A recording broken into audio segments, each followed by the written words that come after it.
سلام رفقا، چطورید؟ من هستم توی چه هستم. خوش اومدید به خفن ترین اتاقهای گیمینگ و ستابای خفنی که ما نداریم و باید بهشون ریاکت کنیم. امروز می‌خوایم با هم دیگه بریم چند تا از خفن ترین و باحال ترین ستابای خارجی رو ببینیم و آخر ویدیو هم قراره بریم سراغ خفن ترین گیم ستاپ و اتاق گیمینگ ایرانی رو ببینیم. بدون هیچ معطلی بریم سراغ ویدیو. شما یادتون نره که اگه دوست داشتی حتما دکمه لایک رو بزنید، حتما کامنت هم بذارید. اگر چنل سابسکرایب نداری حتما چنل سابسکرایب کن و اون زنگوله هم بزن که هر موقع ویدیو میذارم با خبر بشی. برو بریم. واو واو واو واو واو بچه چه اتاق بالی دارن خارجا، زیر شیرمونی. اصلا نگم واسه تون، اصلا اینم که دخترونه است و مختص دخترها. کلی عروسک، چه قشنگ، خیلی خوبه در عین سادگیش و معمولی بودنش. ساده است، مثلا خفن نیست بگی، ولی خیلی خفنه. میگه حالا ساده است ولی خیلی خفنه. اگر سعی نکنی که عوض بشی مجبوری عوضی بشی. وقتی که عوضی میشی دیگه بد میشی.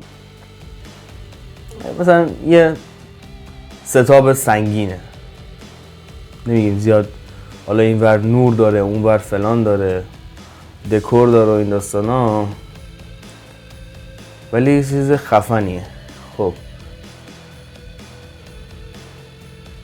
یا خدا، فقط اون صندلیش، نور رو ببین. دستگاه دیجی، این فهم دیجی باشه. دستگاه دیجی دیدم اونجا. وای قلبم رفت. من تا آخر ویدیو طاقت نمیارم.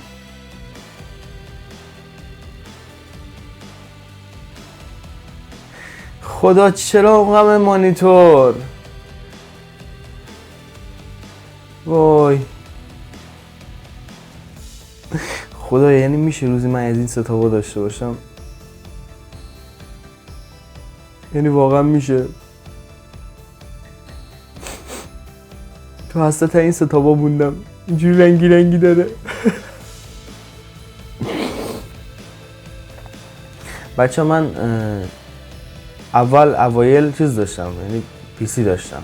خب بعد تا سوم دبیرستان پی سی داشتم، یعنی پی سی استفاده میکردم. بعد اینکه دانشگاه قبول شدم برام کادو لپتاپ خریدن و دیگه از اون به بعد دیگه با لپتاپ کار کردم و دیگه با پی سی کار نکردم.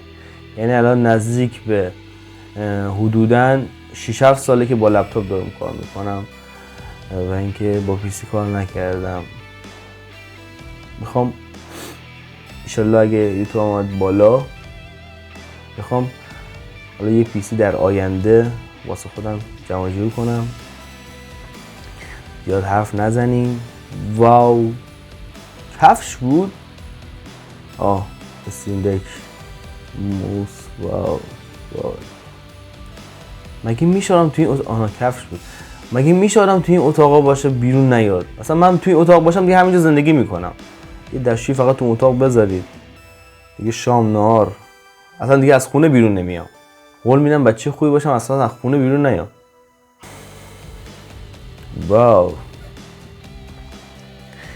واو خدایا.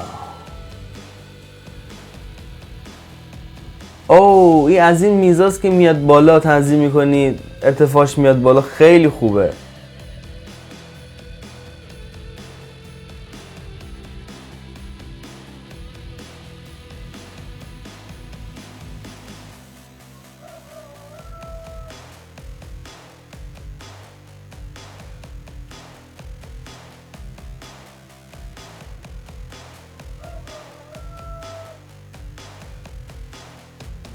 بچه من قفلی زدم هیچی نمیگم.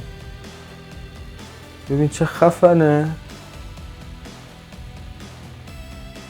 اون تصویر آکواریوم دیدین؟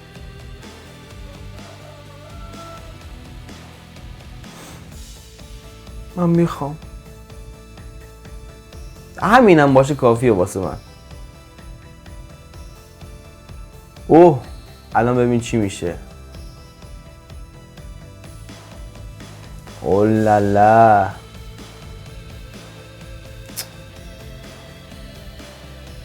خدایا من از اینا میخوام. این فکر کنم اسپانسرشه، یه زرت زده اینا میاد.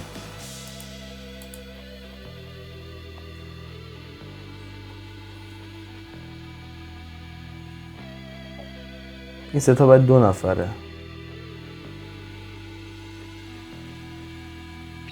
یزید تو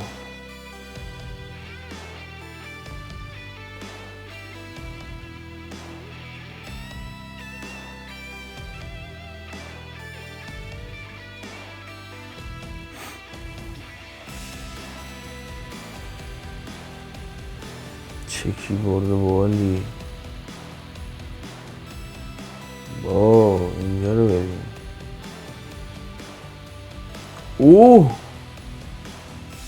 دیگه فکر کنم روی این باید بگیری بخوابی تو اصلا کلا. تخت میشه بگیری بخواب. چه غم و غصه این داری شما خارجی. ما رو بگو. واسه شماست. واو واو واو. آقا چرا توی اتاق یه یوتیوبر یه استریمر با یه گیتار باشه؟ اصلا گیتار نباشه انگار دکوراسیون کامل نمیشه. بیا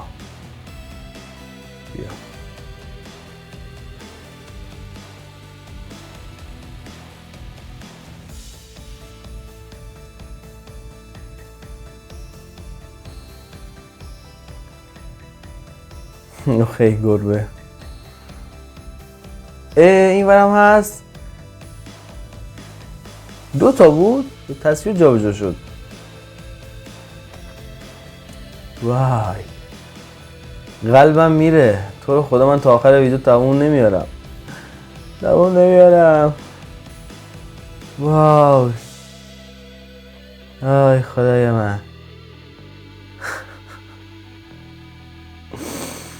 من از این سیستم ها میخوام. دخترونه هستیم.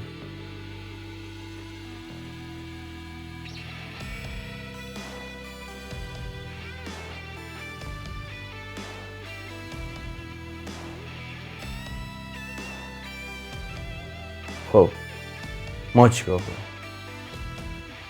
الله ستاب خفنی ندارین شما خارجی. ما خودکفاییم. ما اصلا کاری نداریم شما ستاب خفن داشته باشید. ما بهتر از اینا از شما داریم. ستاب فقط ستاب ایرانی. الان بذار یه ستاب بهتون نشون بدم. فر بخورین. فر. بچه‌ها همه ستابا رو دیدین. هیچ کدومشون به درد نمیخوره. میخوام امروز بهتون خفن ترین ستابو نشون بدم. میخوام بهتون خفن ترین ستاب گیمینگ ایران نشون بدم. خفن ترین روم تور گیمینگ ایران داخل ایران. هیچکی تو ایران اینجوری اتاق گیمینگ خفن نداره. اونم کسی نیست جز علی بیگزمو. تو رو خدا نگاه کن. همین اولش نور رو ببین.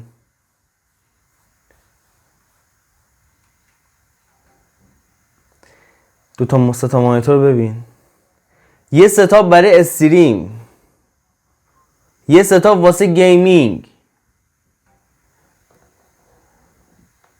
همینجا دیگه ضربه آخر زد دیگه. تیر آخر زد همینجا. دوربین رو ببین. چه دوربین. وای اینا خیلی خفنن. الان بهتون میگم. وای یعنی من حال کردم وقتی این روم تو رو گذاشت. خیلی زحمت کشید. خیلی خرج کرد.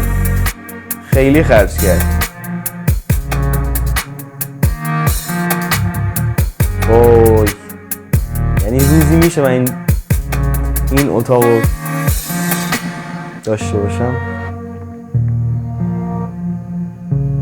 میشه روزی واقعا.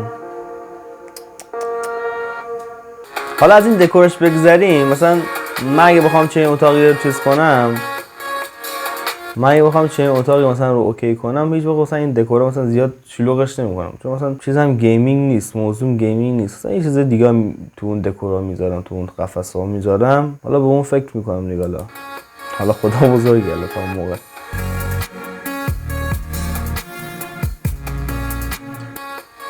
یعنی میشه روزی بیاد این ویدیو رو ببینم بخندم بگم اون موقع آرزو میکردم چه این اتاقی داشته باشم الان این اتاق دارم. بابا من فقط اون یه دو محوطه رو میخوام. اینجا نکن مبلش تخت شده. علی فقط واسه دستشویی فقط از اتاق میره بیرون. زیاد اهل بازی کنسولی نیستم، من نمیدونم. شاید هم یه روزی بازی کنسولی انجام دادم. واو علی اومد. حلالت باشه.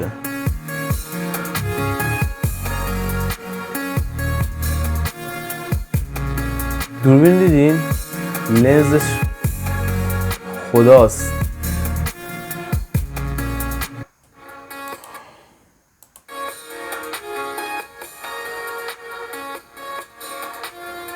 وای قلبم.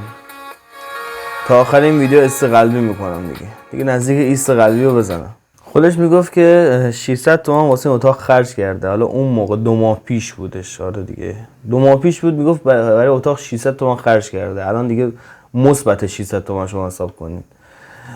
و اینکه اون روزم دیر نیست. شما که دارین ویدیو رو نگاه میکنی عاشق چنین دکوراسیونی هستید، عاشق چنین گیم ستاپی هستید، عاشق چنین اتاقایی هستید اینقدر خفن باشن، اون روزم واسه شما اتفاق میفته. فقط امیدتون رو از دست ندید. همه چیز شدنیه، همه چیز این جهان شدنیه. به سلامتی اون روز که چنین گیم ستاپی رو راه بندازم واسه خودم، چنین اتاقی رو راه بندازم واسه خودم و به این ویدیو ریاکت کنم و بخندم. وای خدا.